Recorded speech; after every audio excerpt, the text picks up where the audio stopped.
तुमच्या माहितीसाठी उच्च शिक्षणाचं वाढतं शुल्क बघून अनेकदा बऱ्याचदा हुशार मुलींना किंवा मुलांना आपलं शिक्षण आपलं एज्युकेशन अर्ध्यावर सोडावं लागतं। पण आता महाराष्ट्र सरकारनं यावर एक ऐतिहासिक तोडगा काढलेला आहे। काय? नवीन शैक्षणिक धोरणाच्या अनुषंगानं ज्या मुलींच्या कुटुंबाचं वार्षिक उत्पन्न 8 लाख रुपयांपेक्षा कमी आहे अशा मुलींना आता उच्च शिक्षणासाठी एकही रुपया फी भरावी लागणार नाहीये।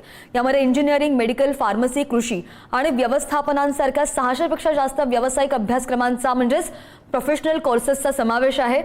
पूर्वी काय व्हायचं, अशा मुलींना 50% सवलत मिळत होती, पण आता सरकार त्यांची 100% ट्यूशन फी आणि परीक्षा फी स्वतः भरतंय। एप्रिल 2026च्या नवीन शैक्षणिक वर्षासाठी या योजनेचे नियम जे आहेत आणखी स्पष्ट केले गेलेले आहेत। ओबीसी, ईडब्ल्यूएस आणि एससीबीसी प्रवर्गातील विद्यार्थिनींना याचा थेट लाभ मिळतोय। या योजनेचा मुख्य उद्देश काय आहे? बेटी बचाओ बेटी पढाओ या घोषणेला प्रत्यक्ष कृतीमध्ये आणणं आणि तांत्रिक शिक्षणामध्ये महिलांचं प्रमाण वाढवणं हा आहे। जर तुमच्या ओळखीच्या कुणाची मुलगी पैशाअभावी उच्च शिक्षणापासून वंचित राहत असेल तर तिला या योजनेची माहिती नक्की द्या, कारण की आता फक्त गरिबीमुळे कुणाचंही डॉक्टर किंवा इंजिनियर होण्याचं स्वप्न अधुरं राहणार नाहीये। ही योजना खऱ्या अर्थानं महाराष्ट्रामध्ये लेकींना स्वावलंबी आणि उच्च शिक्षित बनवण्यासाठी मैलाचा दगड ठरणार आहे।